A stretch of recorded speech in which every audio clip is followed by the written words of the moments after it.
Take a deep breath and let your shoulders drop. Feel the weight of the day melting away from your body. Allow your breathing to find its natural rhythm. Tonight, we're going to visit a small village nestled in a valley where time moves like honey. The morning mist clings to cobblestone streets as the church bell tower chimes 4 o'clock. In a cottage above the village bakery, Alara opens her eyes. She has been the baker here for 37 years, and her body knows this rhythm like a gentle song. No alarm clock needed, just the quiet pull of purpose that has guided her every dawn. Alara sits up slowly, her silver hair catching the soft moonlight streaming through lace curtains. She reaches for the woolen shawl draped over her bedpost. The floorboards beneath her feet are smooth and worn, polished by decades of these same morning steps. Each creak is familiar, a wooden whisper welcoming her to another day. She pads quietly down the narrow staircase, her hand trailing along the banister her grandfather carved by hand. The bakery below is still and peaceful, filled with the lingering sweetness of yesterday's bread. Alara lights the oil lamp on the counter, casting dancing shadows across shelves lined with mixing bowls and wooden spoons. The morning air is crisp as she steps into her small garden behind the shop. Dew clings to the rosemary and thyme that grow in neat rows beside the kitchen door. She pinches a few sprigs of herbs, breathing in their earthy fragrance. These will find their way into today's focaccia, just as they have for countless mornings before. Back inside, Alara ties her apron around her waist and begins the ritual that has shaped her life. She measures flour with practiced hands, the fine powder dusting her fingertips like snow. The sourdough starter bubbles gently in its ceramic crock, alive and patient after yesterday's feeding. She stirs it slowly, watching the mixture swirl and stretch like liquid silk. The massive brick oven stands ready, its mouth dark and waiting. Alara strikes a match and touches it to the kindling she prepared the evening before. The flame catches and grows, painting the bakery walls in warm orange light. She feeds the fire with split oak, watching the wood settle and spark. While the oven heats, she begins her first batch of dough. Flour cascades from her cupped hands into the wide wooden bowl. Salt dissolves in warm water like tiny crystals, disappearing into a calm sea. Her grandmother's voice echoes in her memory. "Bread is patience made edible, my dear." Ilara's hands work the dough with gentle strength, pushing and folding in a rhythm older than words. The mixture transforms beneath her palms, becoming smooth and elastic. She shapes it into a round loaf and places it in a banneton basket lined with linen. The dough settles into its temporary home, ready for its long, slow rise. As dawn approaches, the bakery fills with warmth from the crackling oven. Alara tests the temperature by holding her hand near the opening. The heat kisses her palm like summer sunshine, perfect for the day's first loaves. She slides her paddle beneath a crusty bowl that has been rising since yesterday. With practiced grace, she transfers it to the oven's stone floor. Steam hisses as she sprays water onto the hot walls, creating the perfect atmosphere for a golden crust. The bread settles into its fiery home with a satisfied sigh. The village begins to stir as the sun paints the eastern hills in shades of rose and gold. Alara hears the distant lowing of cows in the pasture beyond the village square. A rooster crows from the Hendersons' yard, announcing the arrival of another peaceful day. The familiar sounds wrap around her like a comfortable quilt.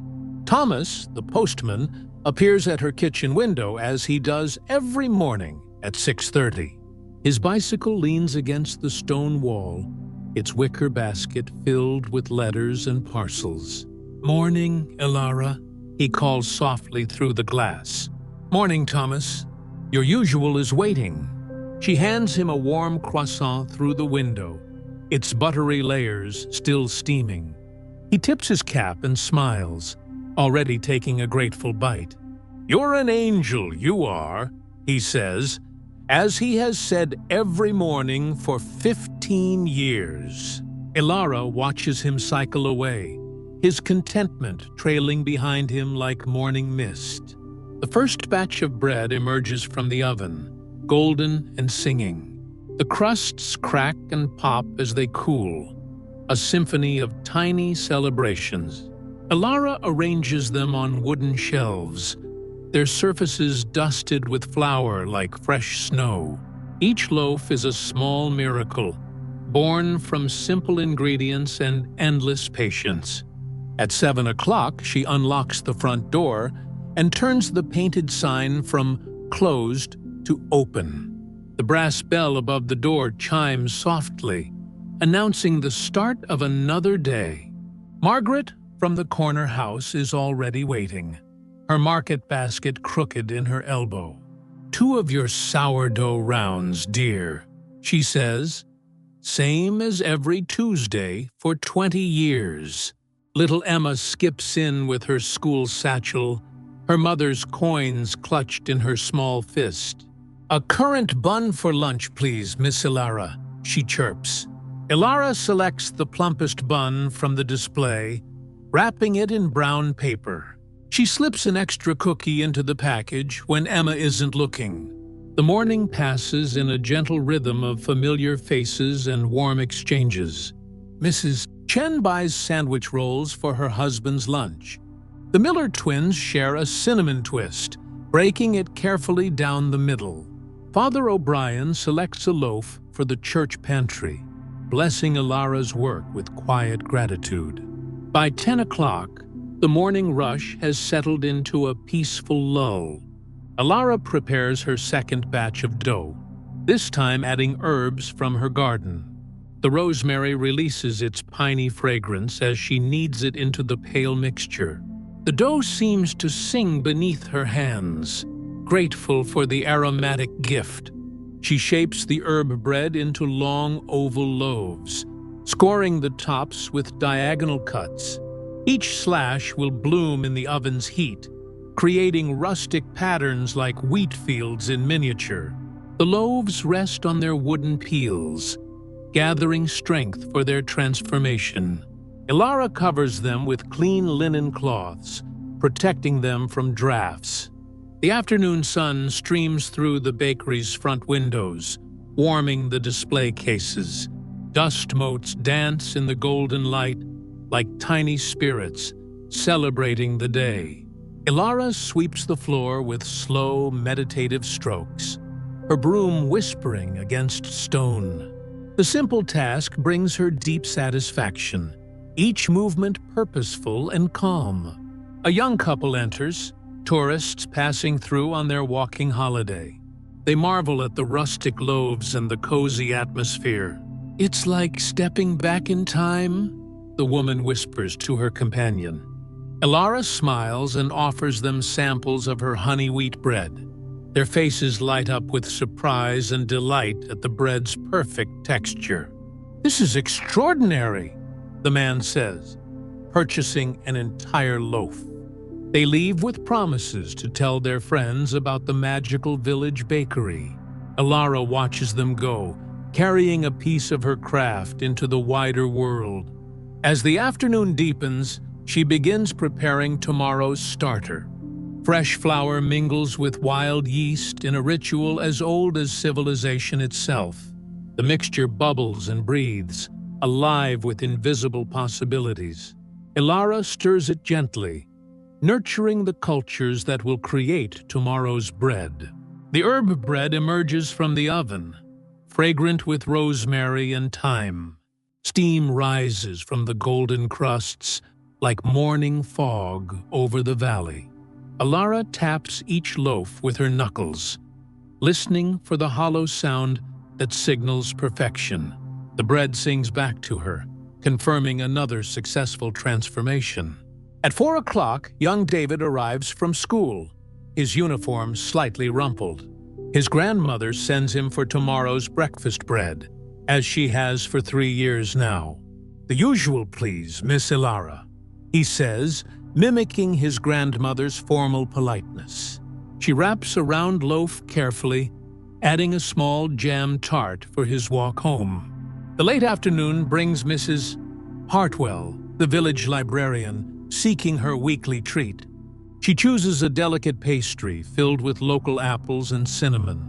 "For my evening tea," she explains, though Ilara knows this ritual well.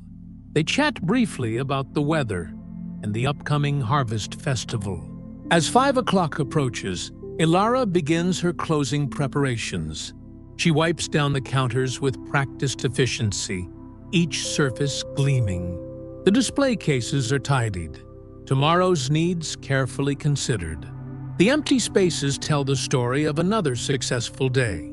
She banks the fire in the great oven, preserving the coals for tomorrow's early start. The embers glow like red jewels against the blackened bricks. Steam still rises from the chimney, carrying the day's baking scents across the village rooftops. The oven settles with quiet pops and sighs, resting after its faithful service. Ilara steps into her garden as the sun begins its descent toward the western hills. The herbs have warmed in the afternoon light, releasing their fragrances into the evening air. She waters the basil and oregano with an old copper watering can. Each plant receives her gentle attention, tomorrow's flavors taking root in rich soil. The church bells chime 6 o'clock as she locks the bakery door. Her day's work is complete, but satisfaction fills her heart like warm honey. She climbs the stairs to her cottage, each step carrying her toward evening's peace. The floorboards welcome her home with their familiar, comforting creaks.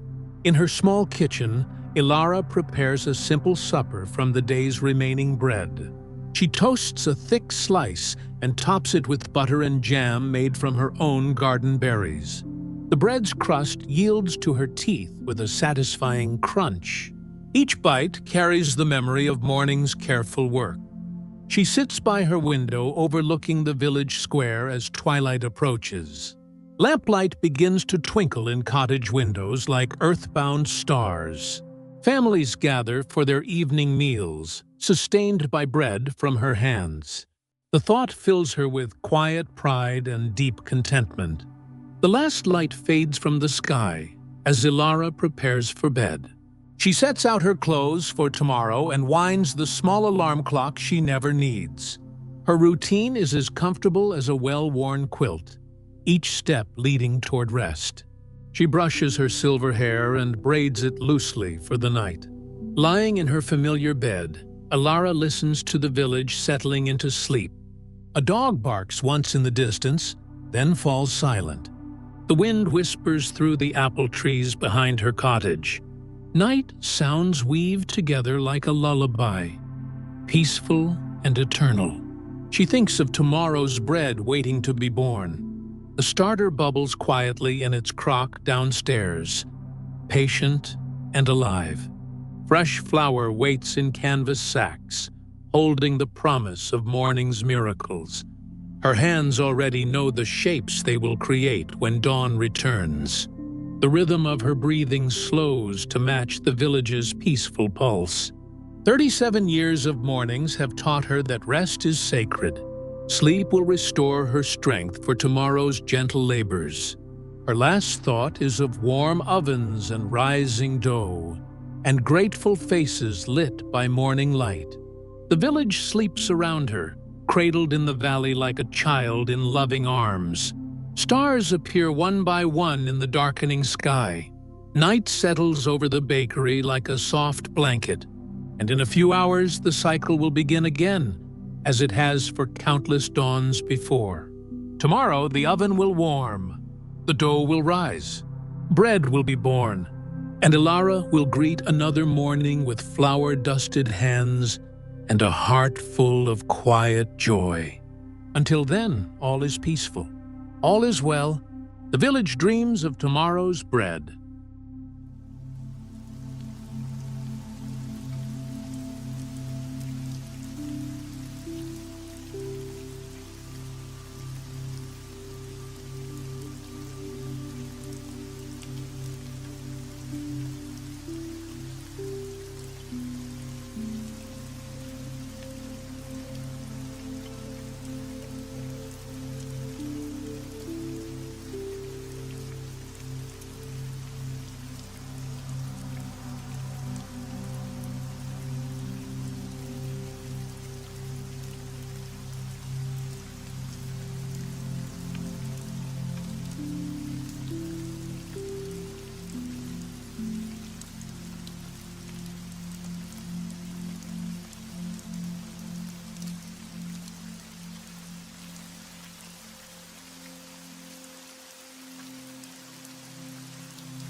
Thank you.